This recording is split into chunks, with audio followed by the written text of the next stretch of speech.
Assalamualaikum warahmatullahi wabarakatuh. Perkenalkan, nama saya Ahmad Taufik Ahmad Masrabi dengan nomor NPM 21901109298, mahasiswa Ilmu Administrasi Bisnis Universitas Islam Malang yang akan menyajikan materi terkait dengan realisasi SOP mengenai etika layanan terhadap pelanggan dari mata kuliah Etika Bisnis semester 5. Adapun pengertian etika bisnis yaitu aturan yang tidak tertulis tentang benar atau tidaknya dalam menjalankan suatu bisnis yang mencangkup segala aspek kegiatan, baik itu individu, perusahaan, maupun masyarakat. Adapun contoh etika bisnis yang dijalankan dalam suatu perusahaan dapat memberikan nilai kepada semua pegawai tentang norma dan perilaku baik karyawan sampai level pimpinan sekaligus. Standar Operasional Prosedur atau SOP secara garis besar dapat diartikan sebagai sistem yang disusun untuk memudahkan, merapikan, serta menertibkan pekerjaan. Adapun standar operasional prosedur perusahaan dapat dikatakan sebagai kumpulan peraturan, pedoman, ataupun acuan yang dibuat suatu perusahaan untuk melaksanakan tugas pekerjaan sesuai dengan fungsi dan tanggung jawab masing-masing individu di dalam perusahaan, serta menjadi salah satu alat penilaian kinerja bagi instansi swasta maupun perusahaan BUMN yang dinaungi oleh pemerintah. Berikut fungsi SOP pada perusahaan. Yang pertama untuk memperlancar tugas pegawai atau tim unit kerja, yang kedua sebagai dasar hukum bila terjadi penyimpangan, serta yang ketiga untuk mengetahui dengan jelas hambatan-hambatan yang nantinya mudah untuk dilacak.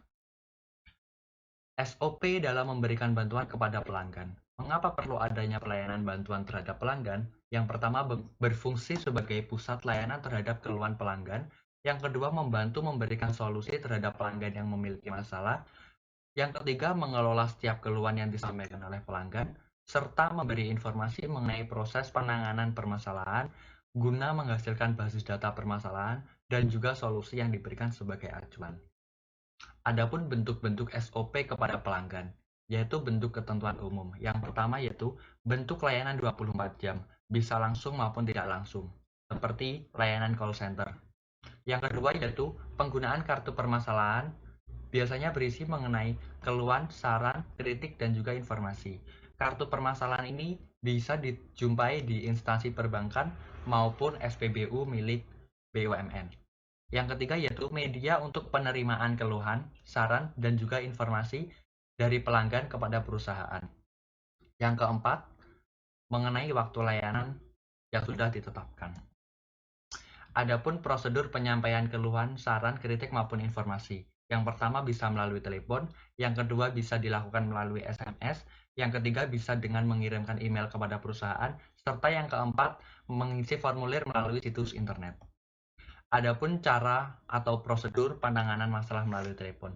Yang pertama yaitu petugas menerima telepon dari pelanggan, selanjutnya petugas mendengarkan dengan baik keluhan yang disampaikan oleh pelanggan, lalu petugas memverifikasi data pelapor. Jika nomor dan data tersebut sudah pernah menghubungi, maka akan ditindaklanjuti. Akan tetapi apabila belum pernah menghubungi, maka pelanggan akan dibuatkan laporan yang baru, setelah itu ditindaklanjuti. Selain itu, ada prosedur lain untuk menangani masalah melalui media yang lain, seperti melalui SMS.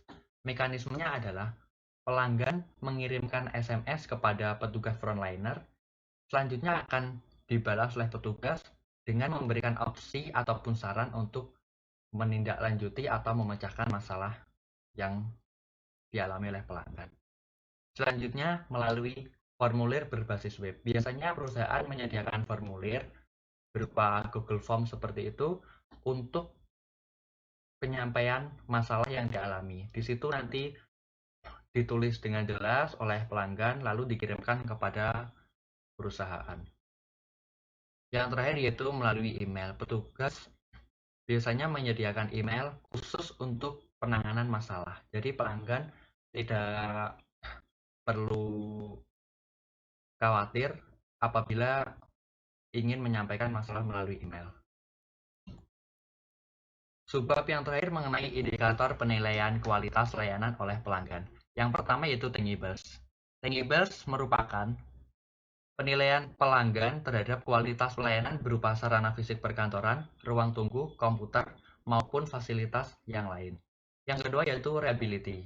Reliability bisa diartikan sebagai penilaian kemampuan dan juga keandalan untuk menyediakan pelayanan yang terpercaya. Yang ketiga yaitu responsiveness.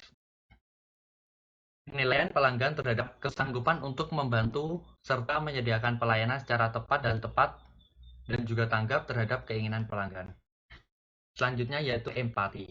Empati bisa diartikan sebagai sikap tegas dari petugas, tetapi penuh perhatian dan juga pemberi layanan terhadap konsumen. Yang terakhir yaitu assurance. Assurance adalah penilaian pelanggan mengenai kemampuan serta keramahan maupun sopan santun pemberi layanan, dalam hal ini petugas, untuk meyakinkan kepercayaan konsumen. Itu tadi masalah mengenai SOP untuk melayani pelanggan. Apabila ada kurang lebihnya, saya mohon maaf.